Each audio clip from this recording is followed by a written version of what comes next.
let's talk about some more top 10 books.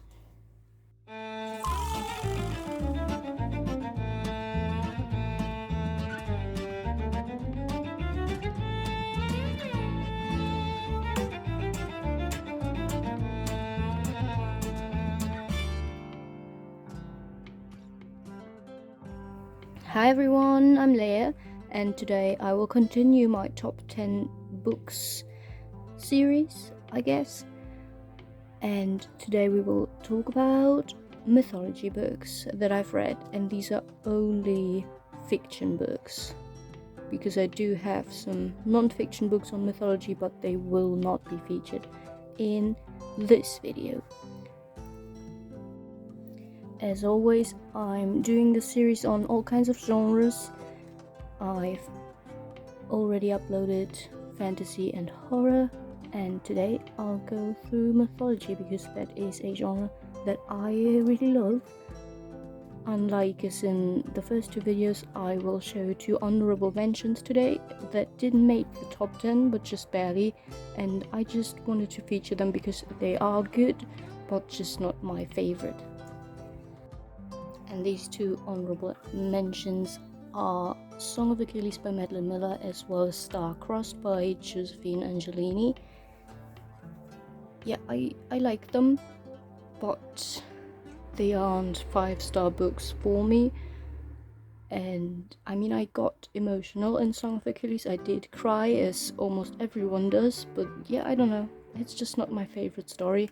And Star-Crossed is very young adult, but it's highly enjoyable. But yeah, again, just not a favorite of mine. Song of Achilles is obviously about the myth around Achilles, the Trojan War, Patroclus, but it's not only about the Trojan War, it's only towards the end. Very important. It's about his whole life, from childhood to, death. Everyone dies eventually, right? And Star-Crossed is a modern retelling. It's not written in the times of antiquity. It's like, I think, modern day 2000 something, and this follows Helen, so it's also very much inspired by the Trojan War. I think it could be Roman mythology. It uses the Roman names, and Madeline Miller uses the Greek names, but I'm not quite sure about that. As you'll see, most of these books that I'll show you today are Greco-Roman inspired, because that's just mythology that I really love and that I've read mostly about. I do like also Japanese, Chinese, Egyptian stuff, or other mythologies, but yeah, I haven't really read about them that often, and if I did, they just weren't favorites so far, but I'm sure there will be books in the future that I'll just absolutely love, and then I can do an updated top 10 in like 5 or 10 years. We will see. But yeah, let's move on with the actual top 10 books. So this is book number 10. It's Shapeshifters, retold by Adrian Mitchell and illustrated by Alan Lee, which is also a very huge part on why this is a favorite, because I just love his illustrations. And yeah, this is a collection of some of Ovid's Metamorphoses. It's a very good collection, and it's very beautifully illustrated as well.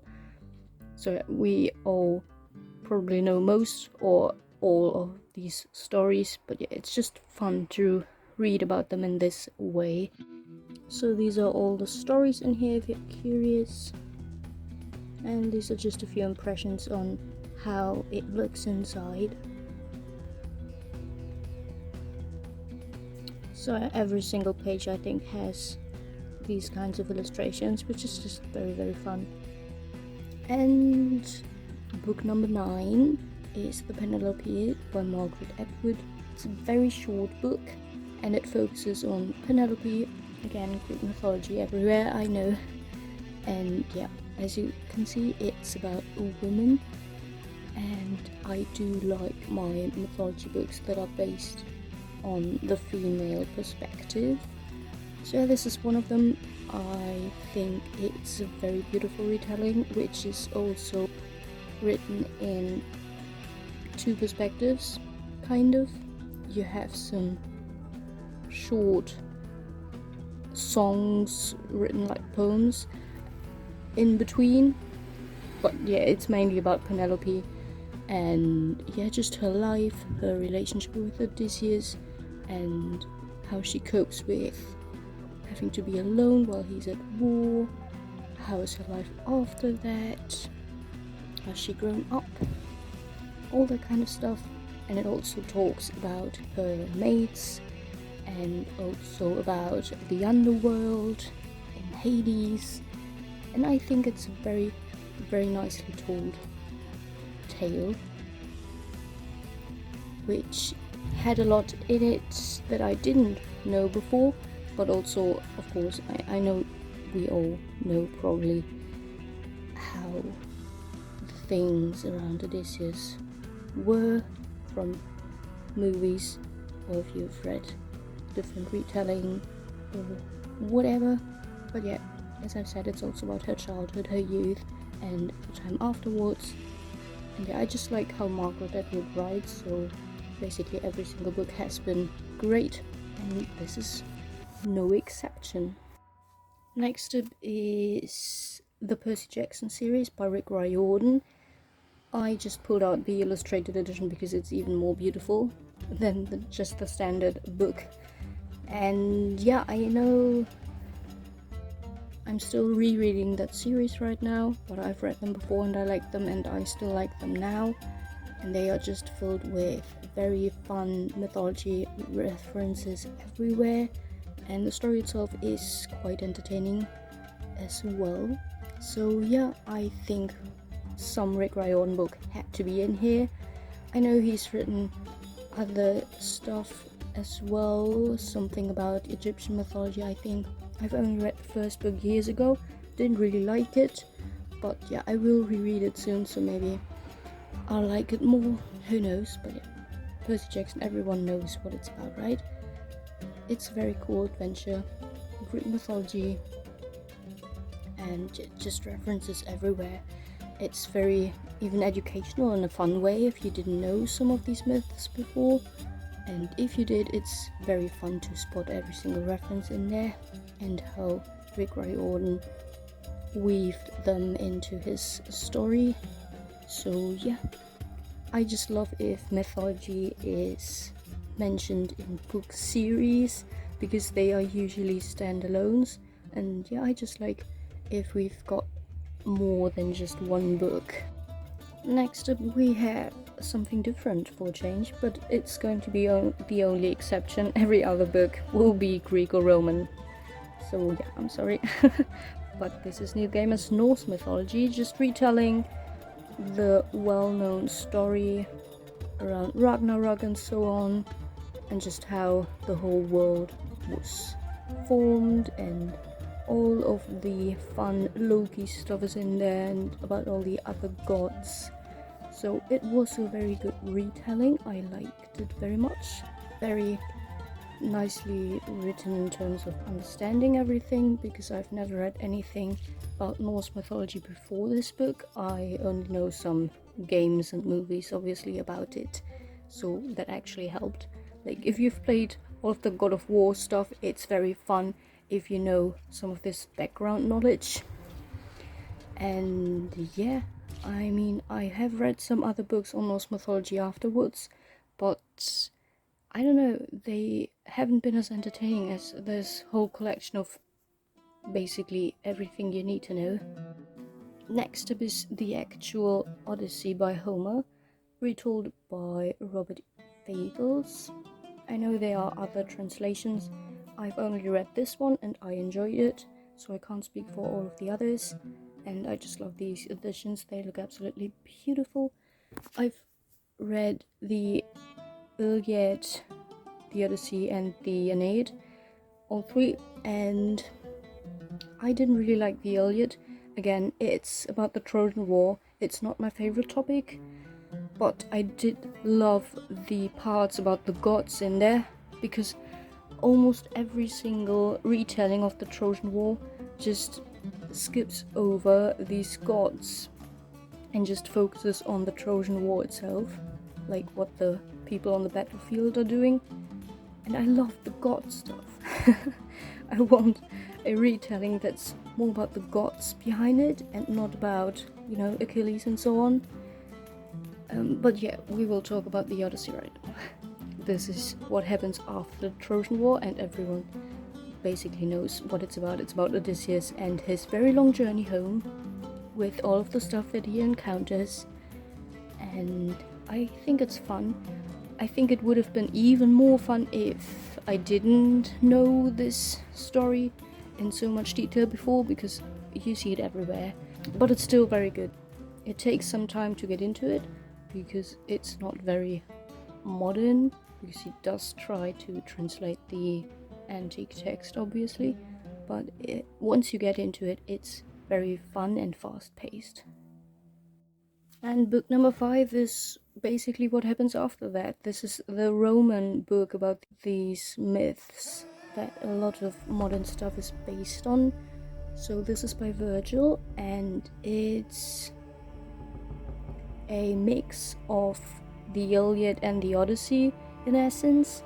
So it just mixes both of the positive aspects in these texts into one narrative, and I don't know why, but I just loved it more than the Greek texts by Homer. Maybe it's because I didn't know much about it before, that could be it, but it's also focusing on the Amazons, I think, in this one, and I think they are very, very interesting indeed, and I didn't know much about them before. And yeah, as I've said, it combines both texts in just one book, so it's very adventurous, very action-packed, very fast-paced, even more so than the other books, I personally think. But yeah, it could be also based on my excitement for just new stuff that I didn't know of before. The next book is Ariadne by Jennifer Saint. It's the only Jennifer Saint book I've read so far. Yeah, I'm pretty positive. I still have Electra and what's the other one on my TBR? Atalanta, right? I'm really excited about these two.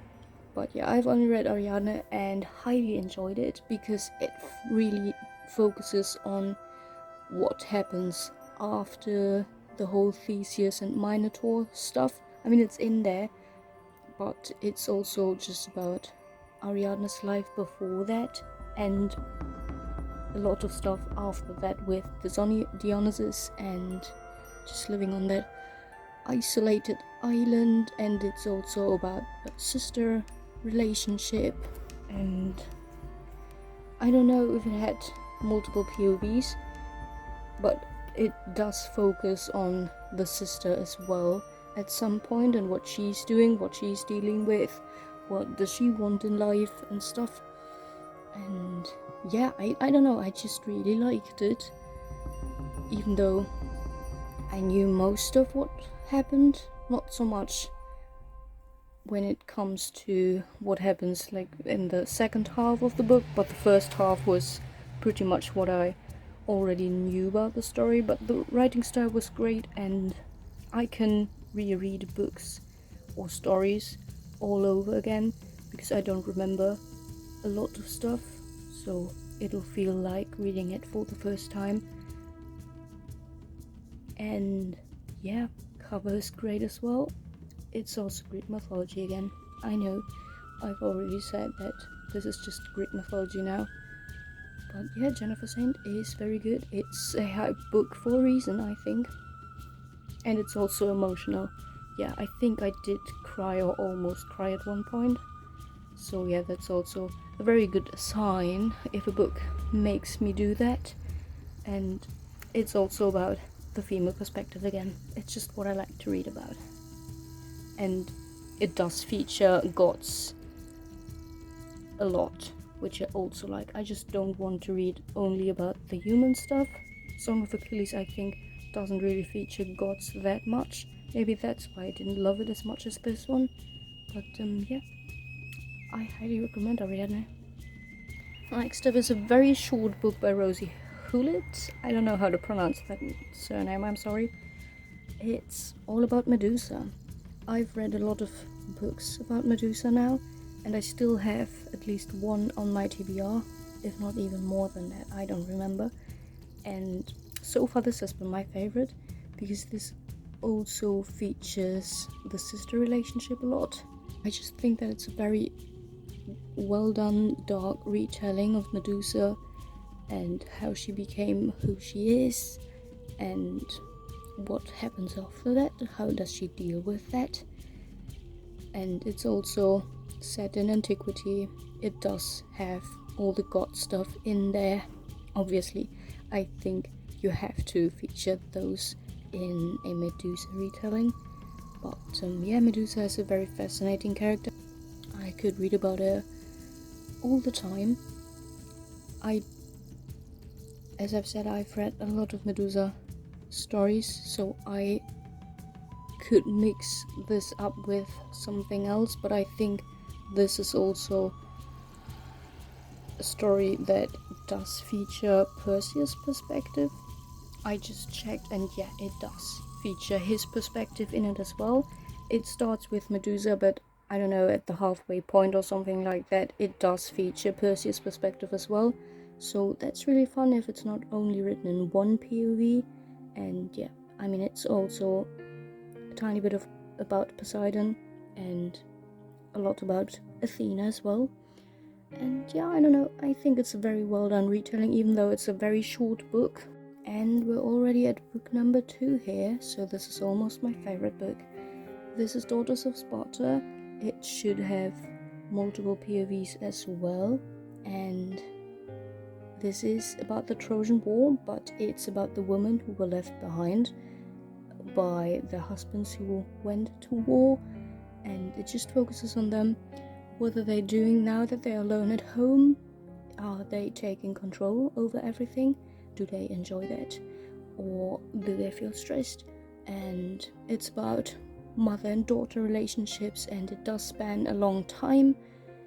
It's also about how the war started, what they had to give up for it, and what happens if the war is over and the men return. So this book is about Clytemnestra. I won't spoil anything about her story arc, but it is emotional. I've read about her multiple times and I cry every time at this one scene. If you know, you know, I think. And I don't know, it breaks my heart every time. I could cry right now. And it's also about Helen, so it's very different POV. It's about a female perspective, but she's also dealing with the war firsthand. Again, if you know, you know. And I just like that. I like if POVs take place in very different parts of the fictional world and something very different is happening with them. So it's, I think, also a little bit about Electra, which is always interesting as well. I've read about her multiple times. She's a very controversial character, I think. I don't really like her, but I do like reading about her, if that makes sense. And yeah, I just love this book. I love the cover, and I highly recommend it. And the number 1 spot is not only 1 book, and it's not even 2 books. Oh no, it's 3 books. Because this is, on Goodreads, a trilogy. So I'm just saying that it is a trilogy, and I feature every single one of these books on my number 1 spot. I don't care what you say. It's a series. But it doesn't feature a story. It's 3 stories. It's always different characters, but they are always Greek mythology. I don't care. I love all of them. They are not always 5-star books, but they are very interesting indeed. It's a book series about mythology. I just love that. And it's a female perspective. It's everything I love. And gods are featured heavily in this one as well. We've got different perspectives and very different experiences. So yeah, it's just what I love in books about mythology. In the first one, Athena's Child, we again learn about Medusa and Perseus, It's the same story kind of at the end, but it's written different from the Medusa book by Rosie something. And as I've said, I can read about these characters all the time, and Hannah Lynn does it very well as well. And then the second book, A Spot in Sorrow, should be about Clytemnestra again. Again, I just cry every time. I think it's a beautiful story and a very interesting, dark story. And then Queens of Themyscira is something different. It's about the Amazons. And I've never read about them, apart from this book, obviously, and the Aeneid. I think it's very interesting and something new that I didn't know of before. Again, emotional, dark, about women, what they have to sacrifice, what they desire in love, well, in love as well, in life and love, and family, relationships, all that kind of fun stuff. And they are all not set in modern day, so that's always a great thing for me as well. I love historical fiction, so that's always more interesting to me than a contemporary book. And yeah, I think these are all very fine books. I hope that Hannah Lynn will come out with another book in that series. I think there was one planned. I don't remember what it was about, but I don't think it's come out yet. And I mean, that's my list so far. It's basically every mythology retelling that I've read. Not every single one, but most of them. I just love that genre, and I enjoy almost every book in it. So it's going to be hard in the future to decide which books are my favorite. But yeah, let me know which mythology books you really love. Maybe I'll find something new. I, again, have a lot of them on my TBR or just on my wish list, because I'm interested on most of them. So I hope you found something new. I know that these are mostly books that are very well known. So yeah, I can't show you any other book for now. I will see you in my next video, and I hope you'll have a happy rest of your day and take care. Happy reading, and goodbye!